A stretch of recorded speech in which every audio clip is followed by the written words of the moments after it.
जून 10 मुंबई येथील आझाद मैदानावरील ज्येष्ठ नागरिकांचे आक्रोश आंदोलन रद्द. जून 10 रोजी ज्येष्ठ नागरिकांचे मुंबई ते होणारे आक्रोश आंदोलन काही कारणास्तव रद्द करून त्या दिवशी 10 जूनला नांदेड येथील वजीराबाद ते कलेक्टर ऑफिस या ठिकाणी पदयात्रेचे आयोजन करण्यात आलेले आहे. तरी जास्तीत जास्त ज्येष्ठ नागरिकांनी या पदयात्रेत सामील व्हावे असे आवाहन फेस्कॉमचे अध्यक्ष डॉक्टर हंसराज वैद्य यांनी कळविले आहे. प्रलंबित मागण्या होत्या मानधनासह, त्या मागण्या अजून शासनाने मान्य केलेल्या नाही. ज्येष्ठ नागरिकांकडे शासनाचं लक्ष नाही. खरं म्हणजे खरी गरज आता त्यांना मदतीची, आर्थिक मदतीची त्यांना आहे. शासन इतर राज्याप्रमाणे महाराष्ट्र शासन ज्येष्ठ नागरिकाकडे पाहत नाही, संवेदनशीलता नाही ज्येष्ठ नागरिकाबद्दल. आम्ही ज्येष्ठ नागरिकाच्या वतीनं मी शासनास नम्र विनंती करू इच्छितो की तुम्ही सगळ्यांना मानधन देऊ नका. माझ्यासारख्या श्रीमंत डॉक्टर, इंजिनियर, वकील, शिक्षक, प्राध्यापक किंवा रिटायर्ड कोणी मानधन घेणारे असतील, तथा उद्योगपती असतील, ते 100 नाही 125 वर्ष जगले तरी त्यांना मानधन देऊ नका.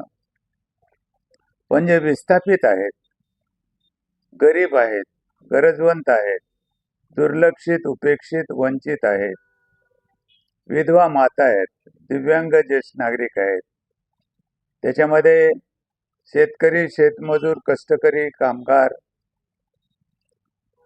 यांना जे आता तारुण्य अवस्थेपासून ते म्हातारपणापर्यंत, ज्येष्ठ वयापर्यंत, 60 वर्षापर्यंत त्यांनी कुटुंबाची पर्यायाने देशाची सेवा केली.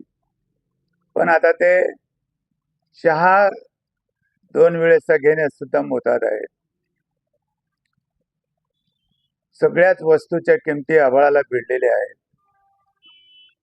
त्याच्यामुळं ते आता ज्या कुटुंबावर आधारित आहेत, ज्या कुटुंबकर्त्यावर आधारित आहेत, तो आणि त्याची पत्नी म्हणजे मुलगा आणि सून यांना हे म्हातारे कधी एकदाचे मरतील आणि आमची सुटका होईल अशी परिस्थिती निर्माण झालेली आहे.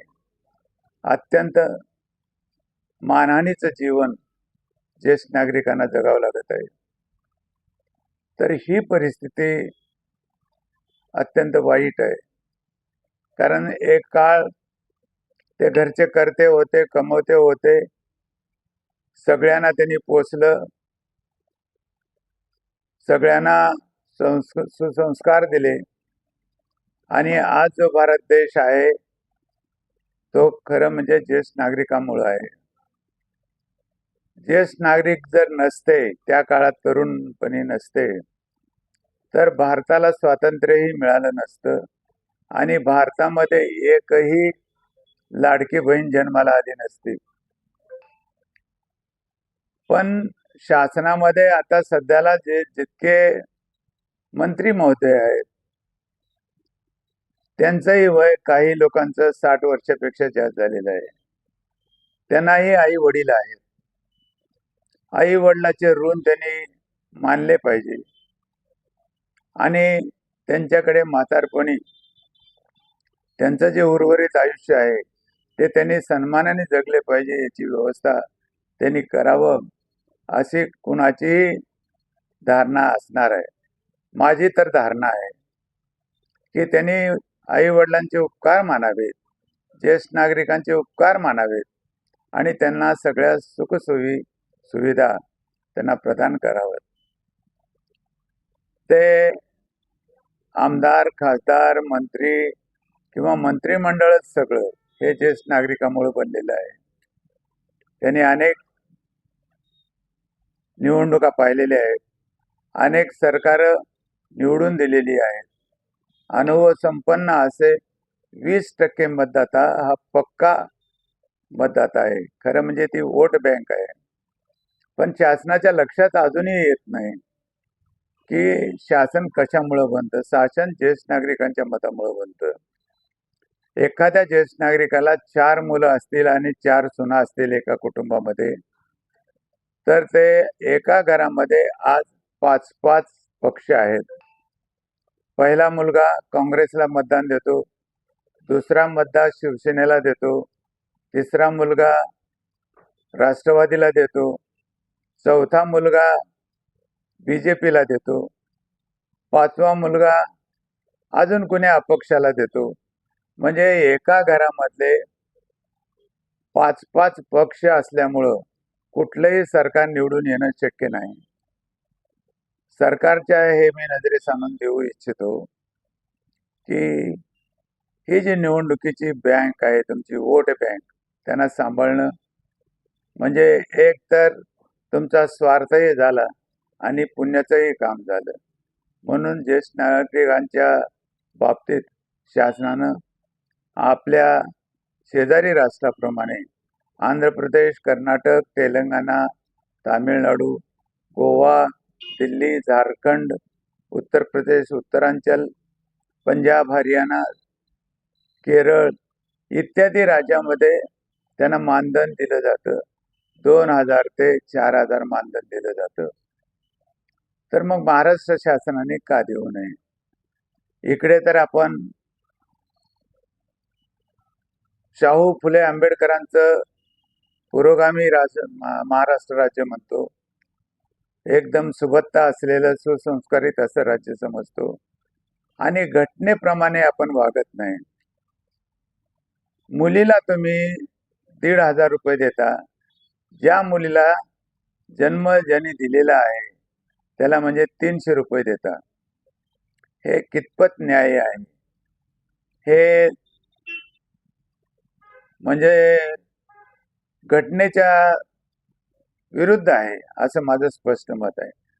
महिला आणि पुरुष समानता मानता आणि महिलेला तुम्ही देता आणि पुरुषाला देत नाही, ही पण घटनेच्या विरुद्ध आहे. समान, समता आणि समानता हे घटनेचा मूळ पाया आहे. तर तुम्ही घटनेची पायमल्ली करता असं म्हणावं लागेल. म्हणून तुम्हाला नम्र विनंती आहे की ज्येष्ठ नागरिकांना तुम्ही दुय्यम स्थान देऊ नका. त्यांचा फार आता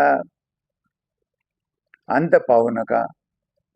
येत्या 9 तारखेपर्यंत आम्ही तुमची वाट पाहू.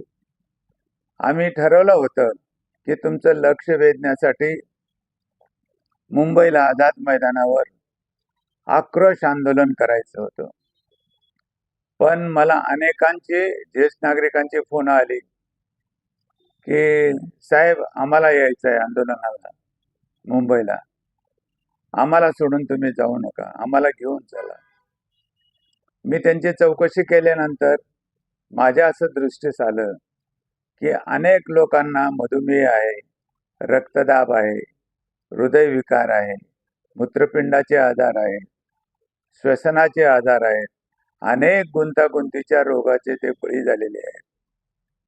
मग अशा लोकांना जर मी घेऊन गेलो आणि ज्यांच्यासाठी आम्ही ज्येष्ठ नागरिक चळवळ उभी केली, तेच जर जाऊन तिथं 4-2 दगावले तर आम्ही काय मिळवलं? म्हणून मी डॉक्टर या नात्यानं विचार केला की आपलं कुठंतरी चुकतंय. शासनही त्यांच्याकडे बरोबर बघत नाही, संवेदनशीलतेनं बघत नाही आणि आपण डॉक्टर असून हे जर कृत्य केलं तर ते योग्य आहे का? आणि माझ्या नंतर लक्षात आल्यानंतर मी आमची जी कृती समिती आहे ही मुंबईला घेऊन जाणार होतो आम्ही आझाद मैदानावर आक्रोश आंदोलनासाठी. त्या कृती समितीची काल व्यापक बैठक घेतली.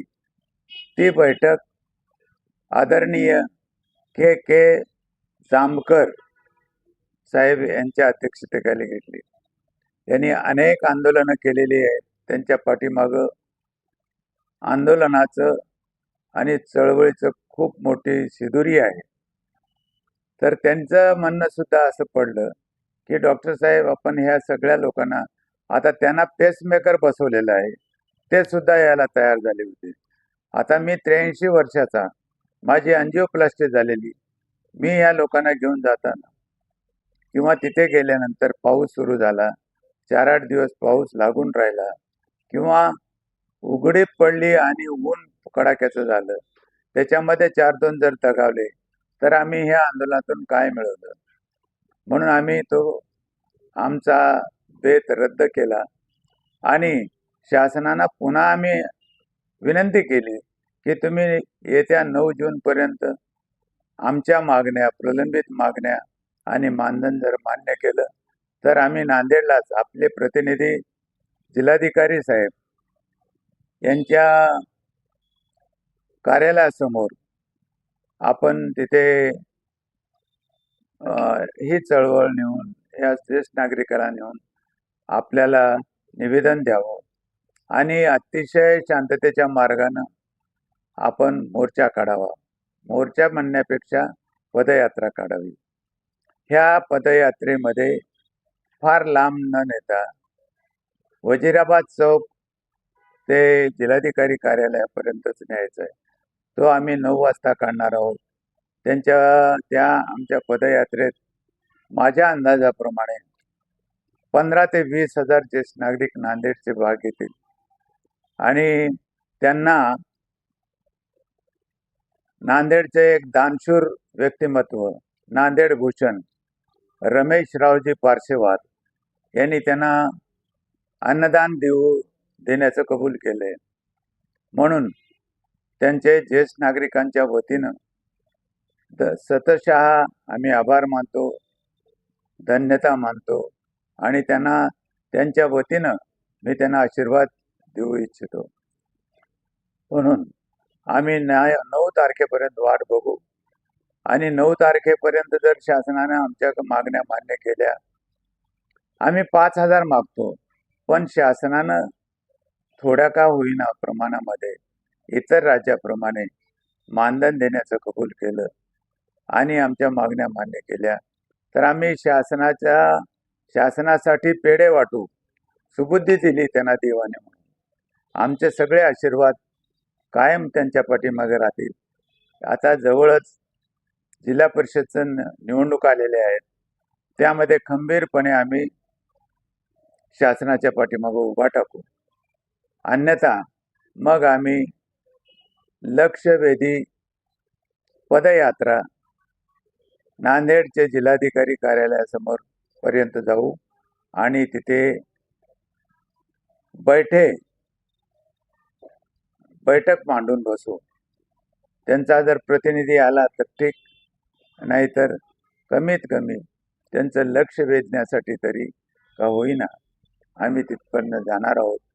मी सगळ्या ज्येष्ठ नागरिकांना, कुटुंबातील, नांदेड जिल्ह्यातील सर्वांना मी नम्रपणे आवाहन करू इच्छितो की या चळवळीत, या पदयात्रेत एकही ज्येष्ठ नागरिक घरात बसणार नाही. तो आमच्या या पदयात्रेमध्ये यावं एवढीच विनंती. ज्येष्ठ नागरिक हे आम्ही कुणावरही आधारलेले नाहीत.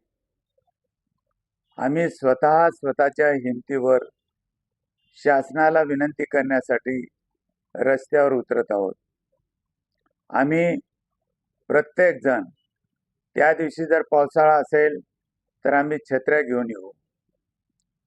त्या दिवशी जर ऊन असेल, कडक ऊन असेल तर टोप्या वापरू, गमचे वापरू किंवा अंगावरती काहीतरी वस्त्र आणू, बसण्यासाठी आणू, स्वतःला पिण्यासाठी पाण्याच्या बाटल्या स्वतः आणू. आमची खाण्याची व्यवस्था झालेली आहे, पण समजा इतक्या लोकांना सहज शक्य झालं नाही तर आम्ही स्वतःच्या भाकरी घेऊन येऊ आणि आम्ही स्वतंत्रपणे पदयात्रा काढू. शासनाचं लक्ष वेधण्यासाठी आमची ही कृती राहील. शासनानं जर आमचं ऐकलंच नाही तर मग आम्हाला पुढे मरणांतक उपोषण करावं लागेल. याची शासनाने काळजी घ्यावी. आम्हाला ती वेळ येऊ देऊ नये एवढीच विनंती करतो आणि थांबतो.